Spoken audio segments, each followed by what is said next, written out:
Welcome to the Health Feeds Performance podcast, where we believe that whole body nourishment is a requisite for athletic success.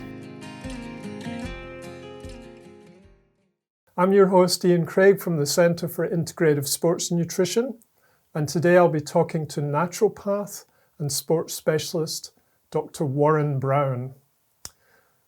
As a nutrition and health practitioner myself, I've always found certain laboratory tests particularly helpful as general indices of health, but some tests used in certain ways can also be particularly useful for the assessment of performance potential in the case of athletes.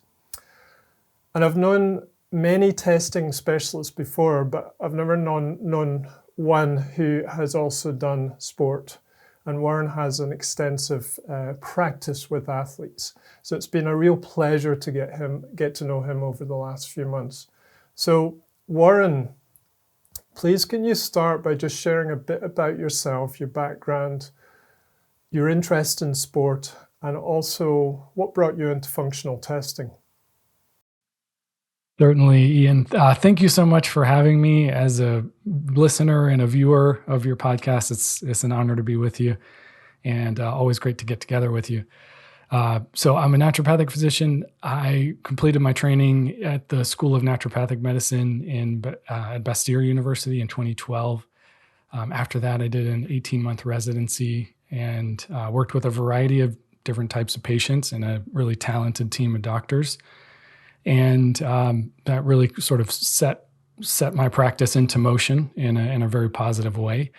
In 2014, I joined the medical affairs department at Genova Diagnostics, which is the largest functional medicine laboratory in the US. I'm still there, and I've held on to my practice in addition to that work. And athletes have always been it's always been part of my practice. Now they make up the bulk of my practice. And I really feel like my work with Genova has bringing that together with this athletic orientation of my practice has really been a very symbiotic relationship. Bringing those two aspects together, it's been really satisfying, really fun to work with.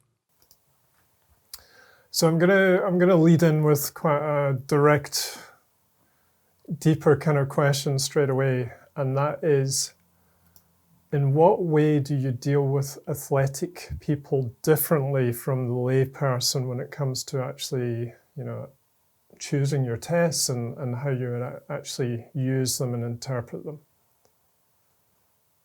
Yeah, I think there are some areas where I think athletes need more support. They are pushing their bodies to the physical limits. That generally means that every body system is stretched, whether that's in the active phase or the recovery phase. They face lots of challenges there. And I've always had, one of the things that attracted me to naturopathic medicine was this generally a broader, more holistic approach compared to the conventional approach. So with that in mind, I tried to identify, after working with a lot of different athletes, areas where they needed a little bit more help. So I sort of crafted a protocol that I feel like has given me a sort of a functional knowledge of how to look at the athlete through these different systems. And I guess maybe the most obvious difference between athletes and the layperson would be the body composition, or maybe some organ systems being pushed a little bit harder than a sedentary or a layperson. Macro and micronutrient differences, I think, are huge compared to a sedentary person. We know the caloric intake is much higher in an athlete, but typically when I've heard that discussion in the conventional setting, it's basically around macronutrients. There's this assumption that if you're hitting your macronutrients, you're hitting your micronutrients, and I think that is it's just not, I have not always seen that to be the case. And I think that has been something that really motivated me to get into testing more and to employ those tools with my athletic patients. So yeah, kind of a roundabout way to say it, but those are kind of maybe some of the biggest differences. Cool. So we both work in a body systems way or a systems biology way. There's various different ways of saying it, or integrative or functional. You mentioned organ systems that might come under more strain with athletes. We've got our gut, we've got our detoxification systems, musculoskeletal system, we've got the immune system, etc. We also need to add in neurotransmitters there, because I think that's such an important one. But because it's more mind related, it's often pushed to the side. What body systems do you tend to find flag up more often with athletes, or what do you have front of mind as you're going into working with an athlete? The gut is really a really good place to start with a lot of athletes, I think. And I always try to craft my approach with an athlete towards starting with their greatest areas of concern. But if they really are saying, well, I'm just looking for these marginal gains, I'm just looking for that extra 1%, 2%, then I'll generally start with the gut. And what I find is athletes who are earlier in their career tend to maybe not have as many nagging gut problems. But as they get a little later into their career, those gut problems often start to snowball. They start to get bigger. They start to interfere with training, or maybe even their activities themselves. So yeah, the gut is a great place to start. I think looking at things like digestion and absorption are really important. Inflammation in the gut is really important. Immune responses in the gut. The gut microbiome, really important. And a lot of research developing, and particularly in athletes, in the gut microbiome. And looking for opportunistic organisms as well. And I think those are my favorite way to look at that is with stool testing. And the test from Genova that I use for that is the GIFX Comprehensive. And there is also a whole genome sequencing option to look at the entire microbiome, which you can add on to that test, called the microbiomics. It's not available worldwide, but the GIFX is widely available. The microbiomics is only in certain areas. But it is really great tool for looking at gut function. I find it really helpful. So let's talk a bit more about gut, because it's also my favorite area. You mentioned microbiome. There's some research suggesting that the microbiome diversity of species is higher in athletes. But then there's other research showing that if athletes are under a lot of strain, that you can decrease diversity and increase, dysbiotic potential. So you said something interesting, which was athletes later in their career seem to, have more GI issues going on. So what are you seeing there? Is it just a time effect of physical stress load, or is it something else? I think that's part of it. I think sometimes medications can play a role, like nonsteroidal anti-inflammatories. As athletes get a little more advanced in their career, sometimes they're using that to deal with injuries that they've faced. So those things have negative impacts in the gut. There's a cost to using those. I think a lot of times the people that I have worked with so far the ones who've gotten to high levels think, well, I've gotten to a high level doing what I'm doing, so I'm just going to keep doing it. And a lot of times we can get away with things when we're younger that we can't when we get older. And I think that is, I would say that's diet, things like that play a big role in developing those things. But yeah, medications, I would say intense training routines where if we're diverting blood flow away from the gut for long periods of time, that can have a detrimental effect on the gut. And then there's these other lifestyle factors like stress and travel and different time zones and suboptimal diets. So things like that tend to add up, tend to have a cumulative effect over time and lead to GI dysfunction. I've always found secretory IgA, which is in most stool tests, a very useful indication of stress load, because it's often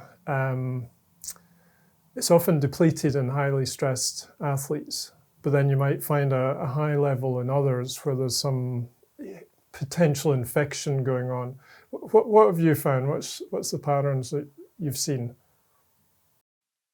It is a really helpful marker. Secretory IgA, that's also in the GI-FX comprehensive from Genova. And it is telling us about the immune response in the gut barrier. Sometimes that's upregulated due to a pathogen, due to food sensitivity, due to permeability.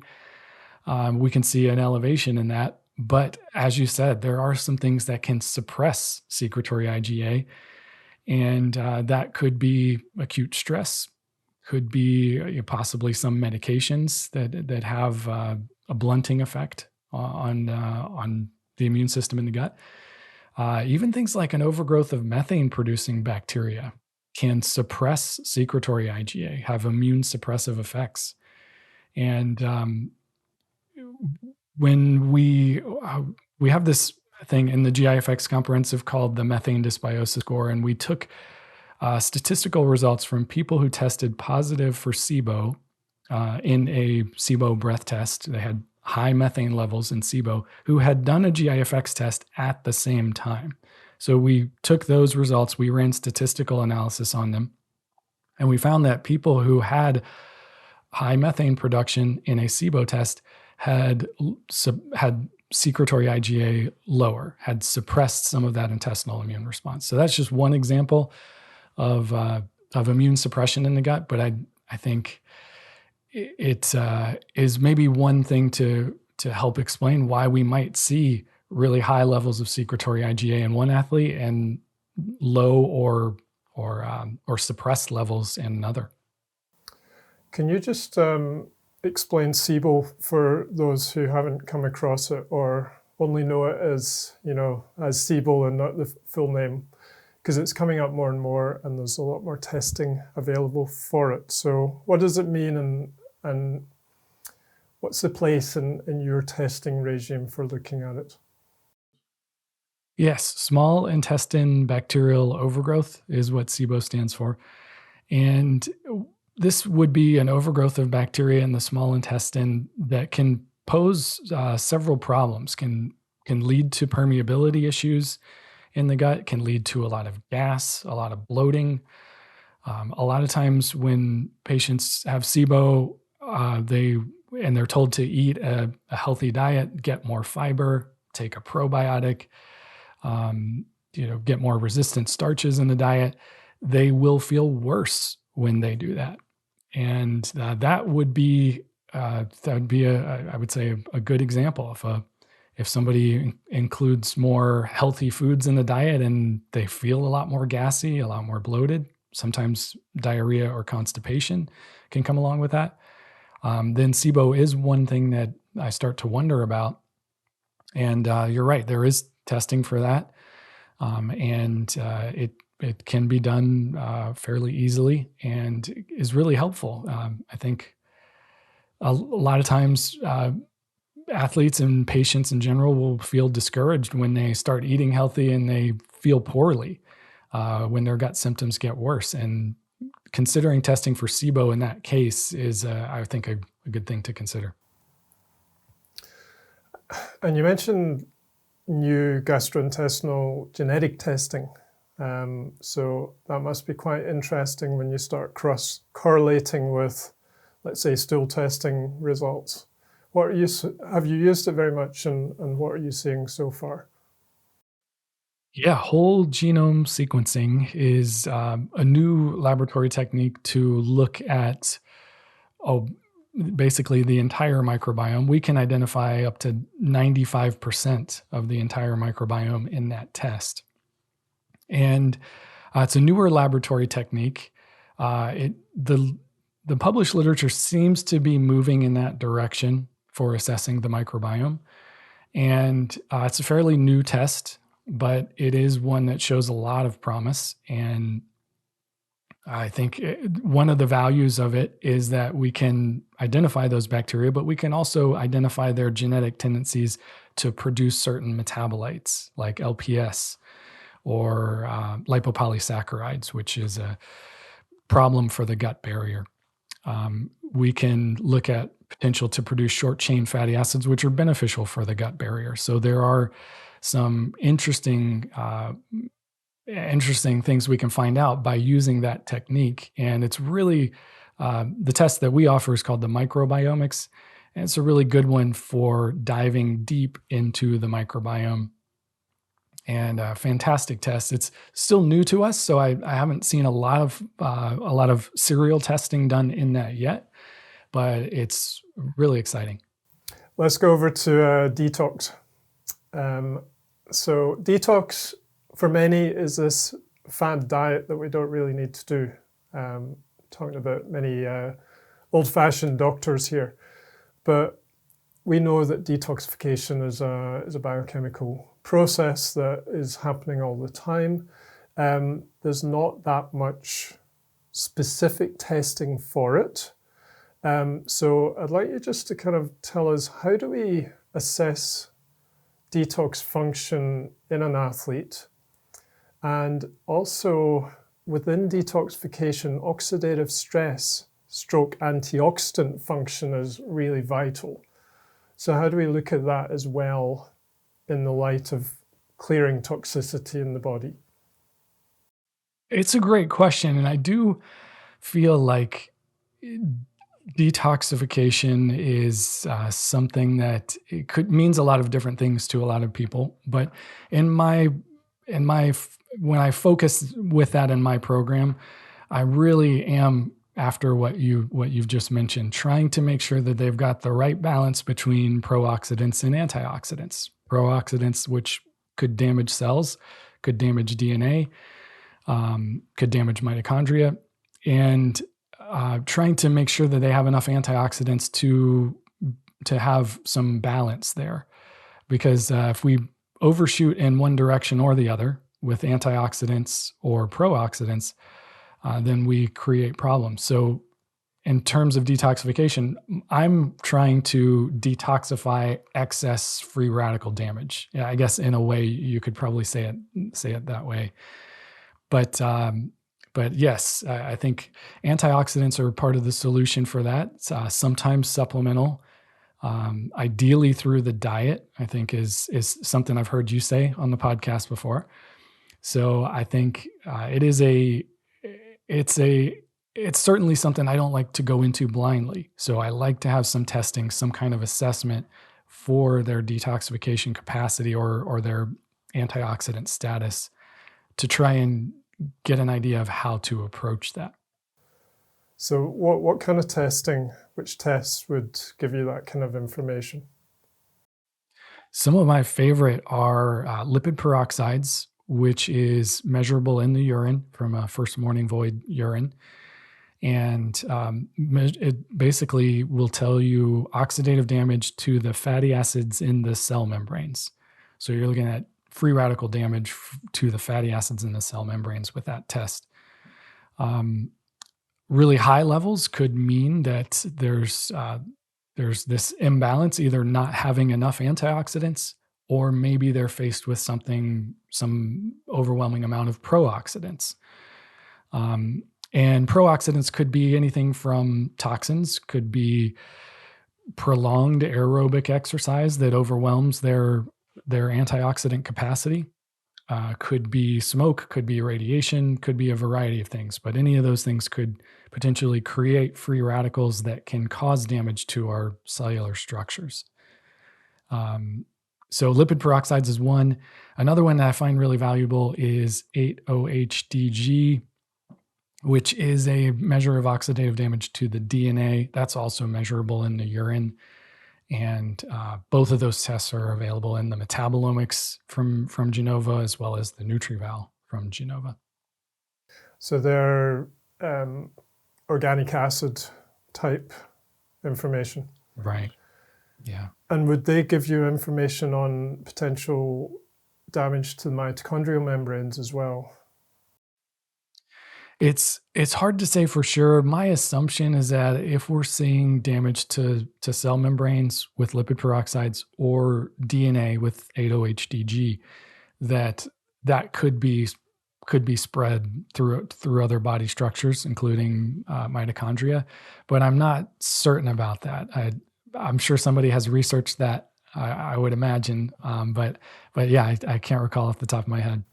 So I was wanting to ask you about the antioxidant debate. So within sports nutrition and sports medicine, we have this thing called the antioxidant debate. And about 20 years ago, you had scientists shoveling people full of vitamin C and then looking at the effects. And sometimes they had improved recovery. Sometimes it even increased their DOMS or extended their DOMS, their delayed onset muscle soreness.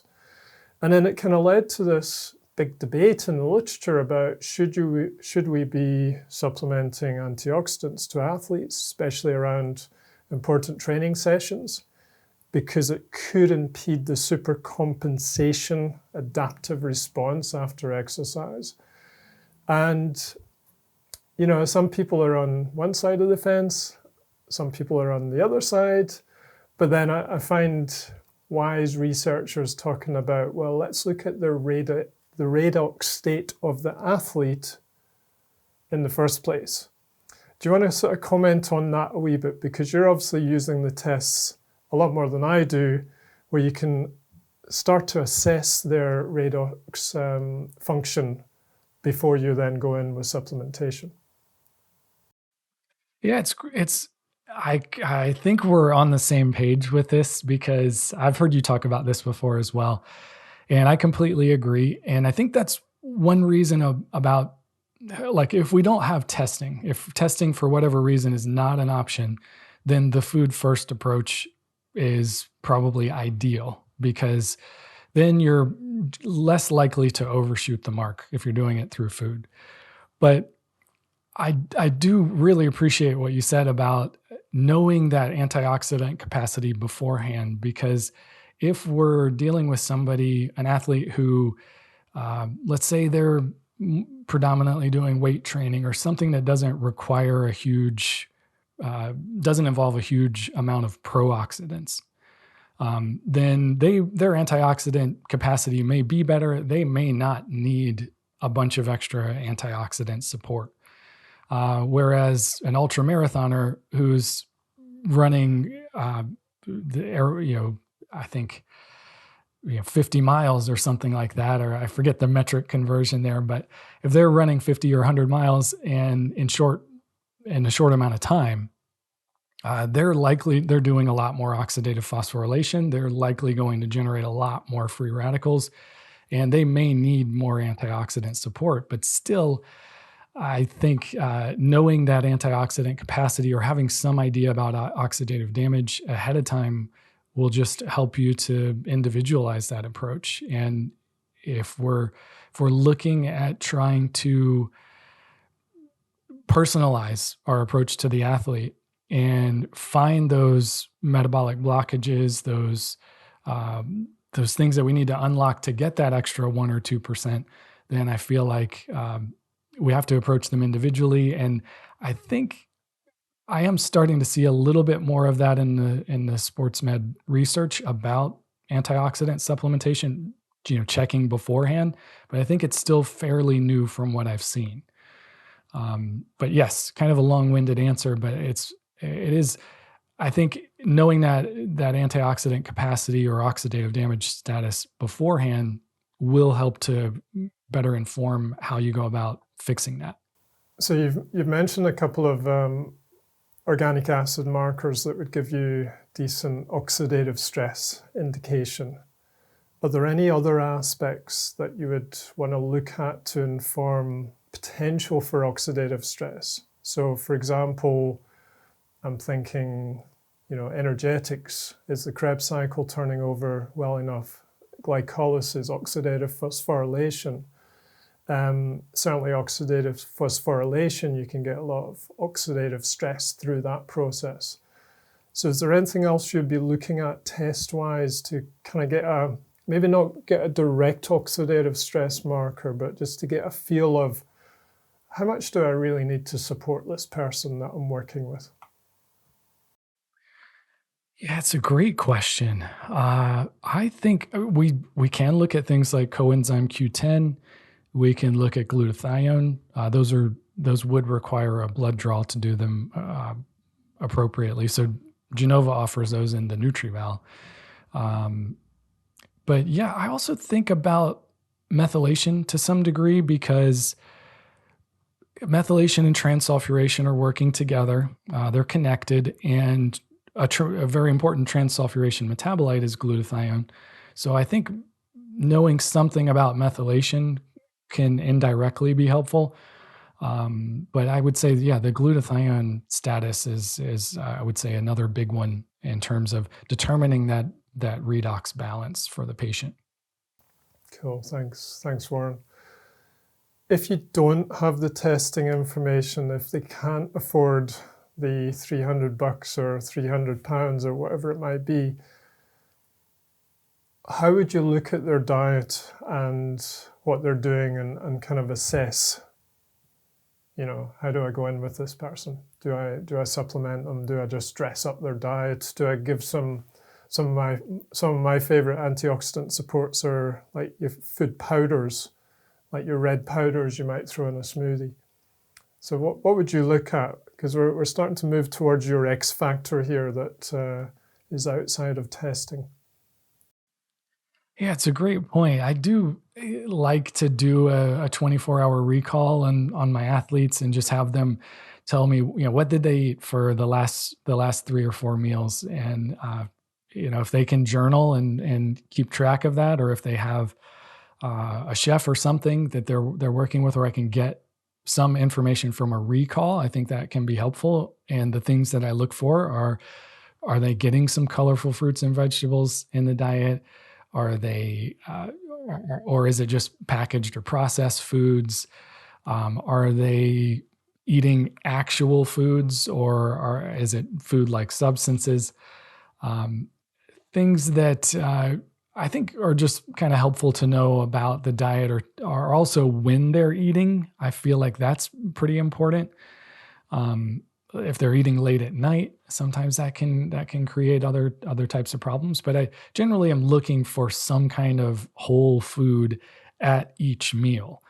And the greens and reds powders, I think, are great. In a berry smoothie, for instance, you could get quite a bit of antioxidants that way, along with the fiber and along with the all the other benefits of those foods, minerals and things like that. So yeah, those are the kind of things that I'm generally looking for. And when I don't have the luxury of testing, is what's in the diet, and is there real food in the diet? It's becoming, you laugh, but it's becoming a problem, isn't it? Is it? It is. Mark Hyman has a famous quote: "There's no such thing as junk food. There's food and there's junk." And Yes. It's so true. So there's a slide that I share often, and it's just a scan of 2 different textbooks that I've got on my bookshelf from sports nutrition textbook authors. And it's just browns and beiges, and the only colors coming through sports drinks. So that's the first thing I look at. So I'm glad you mentioned color, because that's all your polyphenols and nature's own antioxidants. And to me, that's a powerful area that you can delve into. So something my family does generally late August each year is go and collect brambles, which is blackberries in other parts of the world, and freeze them, and then they go into smoothies. Yes, great idea. great idea. And I remember that your story reminds me of I was looking through some guidelines recently because I do look at the sports med guidelines and dietary guidelines, and was seeing things like, after a workout, you should drink a large glass of chocolate milk. And I was just thinking, oh my gosh, this could be loaded with sugar, 40 some grams of sugar in some chocolate milks. And I was just thinking, there's a better way to do this. So, but that's the reality of what we often see. So I completely agree. I think getting that real food, getting berries, getting those things in the diet, real foods, I think are really important. Yeah, that chocolate milk's a really good example because, like, what I do is I'll blend up a cacao-infused grass-fed whey, maybe a banana, some berries, maybe some beetroot powder, kefir from grass-fed cows again, that sort of thing. So you can teach athletes to do that, and some will bite and others will just go to the convenience store and buy the chocolate milk. Right. But you can't persuade everyone. Yeah, and your drink versus a chocolate milk off the shelf couldn't be further apart. So I'd much rather go with your drink than something off the shelf. Thank my wife for that one. Okay, Warren, the X factor, you mentioned that to me before. The X factor is that that big human element outside of testing and, let's say mechanistic way of looking at people's health. So what's been your experience? And that tends to come with experience and observation and getting to know people. So what have you learned over the years?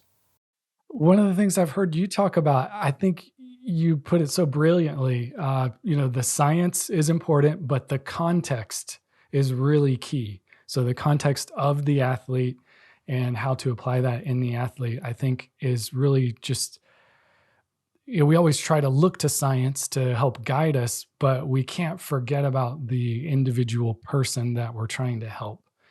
And I think the context, I guess, in a word, that's how I would word it, is context. Cool. Do you want to give us an example? Like you did a case study for us on our course yesterday. Do you want to maybe give the athlete as an example and how you would consider the context of her case?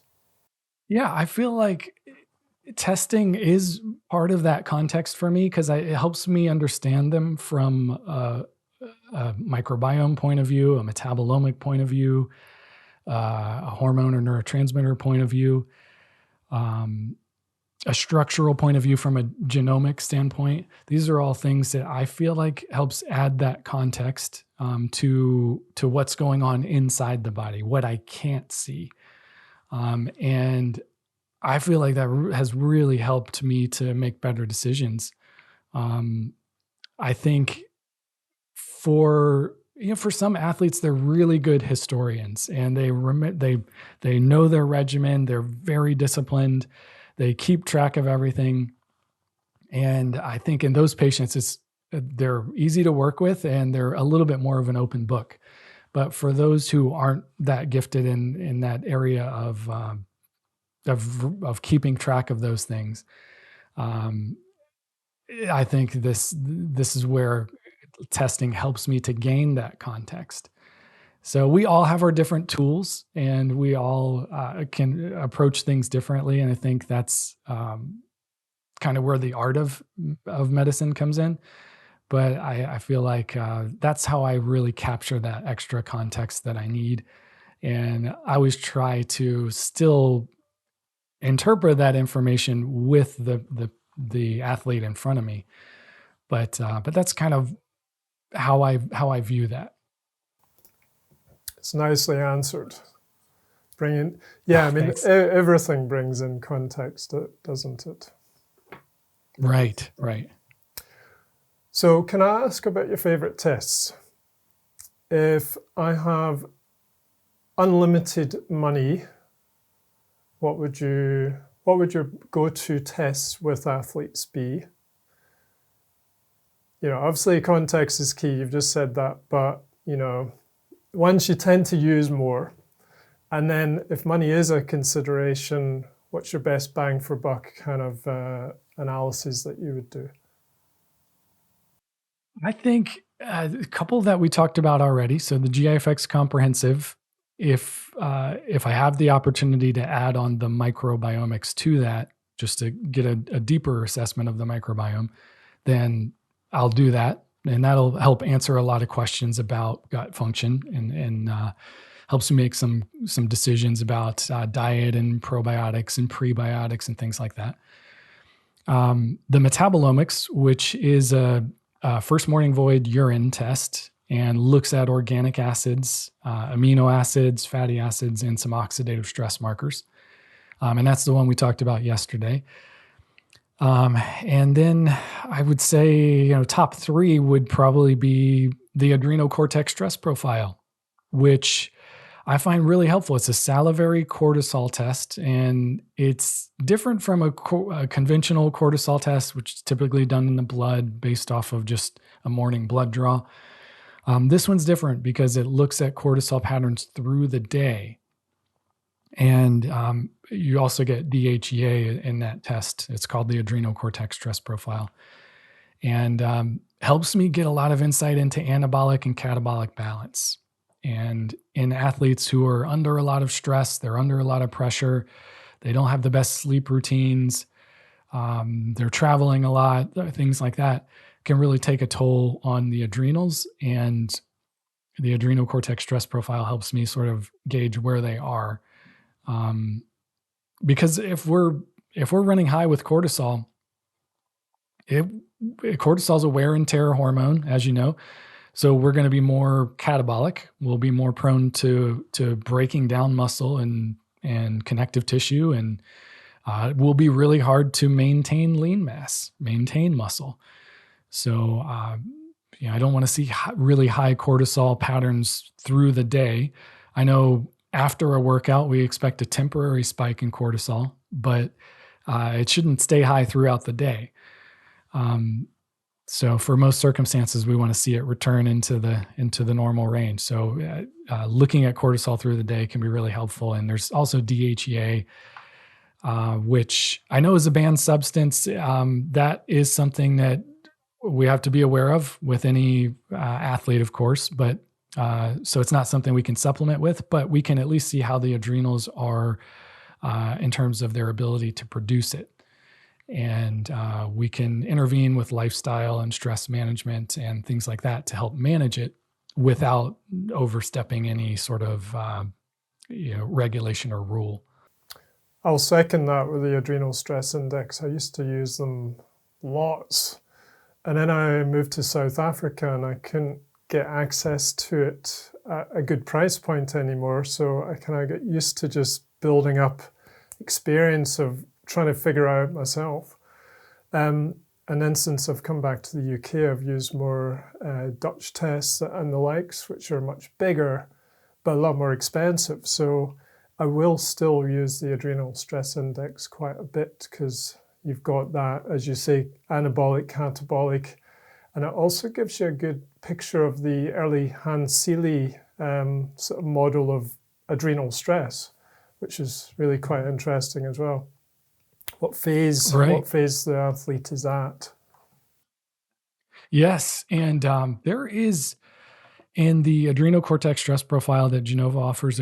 There's an optional add-on for the cortisol awakening response, and I've seen a little bit more research on that, looking at overtraining, using that to help gauge a person's status in terms of overtraining syndrome. So what we generally would see would a flat cortisol awakening response in somebody who is overtraining. But I think there's still some debate about, how to really nail down that diagnosis, so to speak. But I think the cortisol awakening response as part of that test can be really helpful for getting some information about that too. So for the geeks who are listening, we've got salivary cortisol, and we've got urine cortisol, and of course we've got blood cortisol. and other hormones. When would you use urine versus saliva? Is there a preference there? I always lean towards saliva for that. I feel like that's where the bulk of the research that I've seen on cortisol is, especially diurnal rhythms of cortisol through the day, has been in the saliva from what I've seen. So I've always kind of stuck to that as kind of the gold standard. But I do think, I mean, for a while, Genova had a test that looked at cortisol in urine as well. So I would see pretty similar patterns. So I think they're both good options. So I've been eyeing up your metabolic pathways behind you. That's a pretty detailed diagram right there. Do you actually use it, or is it just to impress your clients? You know, what information do you get from that, Warren? I do this. I don't claim to know every step, but it is something that I feel like does give me perspective. And when I run into those situations where I feel like I'm getting too focused on methylation and trying to work on methylation or work on the citric acid cycle or steroid hormone synthesis or thyroid hormones or heme synthesis, things, trying to step back and think about this as a whole. Am I missing a piece here? Am I missing a piece of the puzzle? Am I not? Am I overlooking something? I think it's really helpful for that. It's also pretty humbling because, I think I feel comfortable with what I know, but I also use this as a reminder that I don't know everything and I'm still learning. And I think it's just, it sort of inspires me to sort of continue on that trajectory. This is the metabolome, basically. It's metabolic pathways. We get a lot of insight into that through metabolomic testing, like the metabolomics or the NutriVal. But it is something that what's nice about it is that it shows these pathways. It sort of lays it all out where we can see it. It shows the enzymes that drive those conversions from one step to the next. And it shows, for many of them, it shows the nutrient cofactor required to help that enzyme make that conversion from one step to the next. So it's kind of like just looking at these receipts for different biochemical pathways. And that's what testing helps us to do. But this is really kind of the answer key, is kind of how I look at it. But yeah, it's a great chart. I got it from the good people at Roche, the Swiss biotech biopharmaceutical company. So thank you to them for that. But yes, it's something that helps to keep me focused on trying to learn more and tie all these pieces of the puzzle together. So I remember when I started using organic acids and amino acid testing, I was sort of hunting around for textbooks that could help inform the pathways. And it was kind of random biochemistry books, and some were more useful than others. Are there any, for people watching you and they're like, oh, wow, how I'm intrigued, but how do I go there? How do I start learning? Have you got a go-to textbook or resources that you'd recommend if people want to start digging into these pathways and cofactors a bit more? There, for the layperson, or for somebody who's coming from a science background? For practitioners like us working with people and they want to get in a bit deeper and get more depth out of testing, because there's a lot of people that will run these quite elaborate tests and then they'll just look at the scoring early on, which is the algorithms from the test. Whereas there's a lot more detail that you can get when you actually look at each one separately. So yeah, to dig into a bit more detail. Well, for probably the most focused, user-friendly resource that I could point to would be the support guides for the Genova tests. We put a ton of effort into developing support guides that detail every single biomarker in all of our tests. I contribute to some of that. The rest of my team contributes to that as well at Genova. So those support guides are available on the website, and you don't even need to log in to access them. So it's a great place to start, and does maybe you item by item, maybe provide a nice way to look at it.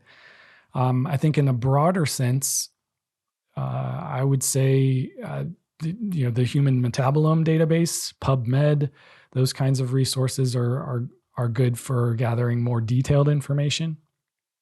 And in a biochemistry textbook, I remember it. Mark's biomedical or Mark's biochemistry, medical biochemistry, is the one that I learned from back probably 2007, 2008. And that one I felt like was just a great textbook to try and overlay the most important aspects of biochemistry. It was a little more disease oriented, but it is, I would say, a good resource. Cool, thank you. I wish I'd been able to ask you 20 years ago, and I could have plunged in a bit more differently. So my last question for you is related around something you've said before, and you've talked about like social influencers in nutrition. And of course, there's lots of people saying lots of things now through social media, blogs, podcasts, etc. And some people end up on quite restricted approaches, some quite extreme approaches. What are you seeing through your athletic populations there in the US? And are you seeing effects through testing as well, with certain patterns of depletion or anything like that? It's a great point. And as I've heard you say before, diets seem to be on the verge of becoming branded to some degree, and you have to follow this brand to be cool or to achieve the right result. And I just think that approach lacks the individuality that we need to really do what's best for our own body as an individual. And I think that it's something I've heard you talk about very eloquently and really appreciate. I think what I've seen, maybe a good example might be that case that we talked about yesterday, which was a semi-retired marathoner who was struggling with energy, and she was trying to do a paleo diet. She was very low carb, was focused mostly on fats and proteins, and she was complaining of energy, and she was training pretty hard in an aerobic manner. And it probably not the best diet for her. And I think I've seen that a lot, where we might see this fatty acid pathway overloaded. We might see the carbohydrate pathway very light, and the patient's complaining of energy. And it's just like, well, maybe a paleo diet is not the best solution for you. You might actually need some good quality complex carbohydrates, not candy, not sugars, but complex carbohydrates, and a little more balance to the diet, and that might actually help the energy level. So that, I'm sure you have a lot to say about that topic too, because I've heard you speak on it. But yes, that's kind of how I'm seeing it as well. So yeah, this is your time. So I won't go on in my rant at the moment. But yes, I think we're seeing a lot more influencers. Go back to the case study you shared yesterday, and just share with our audience, what did you see in her results? You explained she was on a paleo diet, restricting carbohydrate intake, focusing more on carbs and proteins. Did she have enough vegetables coming in? Did she have good organic acid and amino acid results? What did you actually see in the test? And what did you do with her as a consequence? The two most profound things we saw in the test was a pretty significant lack of omega-3s, and that the healthy fats, the healthy omega-3s that help to modulate chronic inflammation, she was lacking in a big way. And very low levels of or very high levels of lipid peroxides. So we're suspicious that her antioxidant capacity was not very good and not matching what she needed individually. So those seem to be the biggest issues. Interestingly, we saw one of the glutathione precursors low. We saw glycine pretty low. And that was something that made a lot of sense to give because glycine plays a lot of different roles in the body, including supporting glutathione. And so those were kind of maybe some of the main takeaways, but it did help to identify some things that I probably wouldn't have just guessed on. I mean, she came to me on a pretty good diet to start with, so I wasn't too suspicious about packaged or processed foods. But there were, the diet wasn't looking too bad to start with. But I suppose those are probably the most important things that we saw. And I remember, it's kind of a side point, but I remember when I was in school learning about all these great natural therapies, nutritional therapies, hundreds of different therapies that we could use in a clinical setting and have some good literature behind them. And just getting towards the end of my clinical training and thinking, well, how do we prioritize these? Because I've got a whole clinic notebook on thousands of pages of clinical data, thinking, how do I pick one over the other? Because I can't give 20, 30, 40 different supplements. I have to prioritize. And I have to bring the diet into that too. How do I do that? And I feel like testing has really helped me to focus a little bit more and make those selections a little more effectively. Cool. Thank you, Warren. It's been a real pleasure speaking to you. For people who want to actually find you and interact with you and see what you're doing, how do they find you? Have you got a website? Have you got some social media? Yes, I'm on most of the social media platforms Yes, I'm on most of the social media platforms. I think it's Dr. Warren B, I believe. But anyway, I'm on those. My website, though, has links to those too, and that is CA4sport.com. So CA4sport.com, and that's the number 4. And then Genova is gdx.net. G as in Genova, D as in diagnostics, X as in x-ray.net. So those are 2 ways. Genova's on all of the platforms. They're prolific on all the platforms. I do some posting through the Genova account, so you'll see me there if you follow Genova. But those are, probably the 2 best places to look for me. Brilliant. Thanks, Warren. Ian, it's always a pleasure to speak with you. I hope we get this chance to do it again, because I always enjoy collaborating with you. And thank you for the opportunity. Thanks for having me, and thanks to everyone who's stayed on here for our conversation here. Brilliant. We'll make that opportunity happen, so don't worry. All right, sounds great. Yeah, thank you. I really appreciate the generous input of Warren and all my other guests on the Health Feeds Performance podcast. To see more of my interviews, you can subscribe to the YouTube channel or any of the main podcast channels. I'd also really like to know what you would like to hear and listen to. So please go onto our website, which is intsportsnutrition.com, and share your ideas with us through the contact page.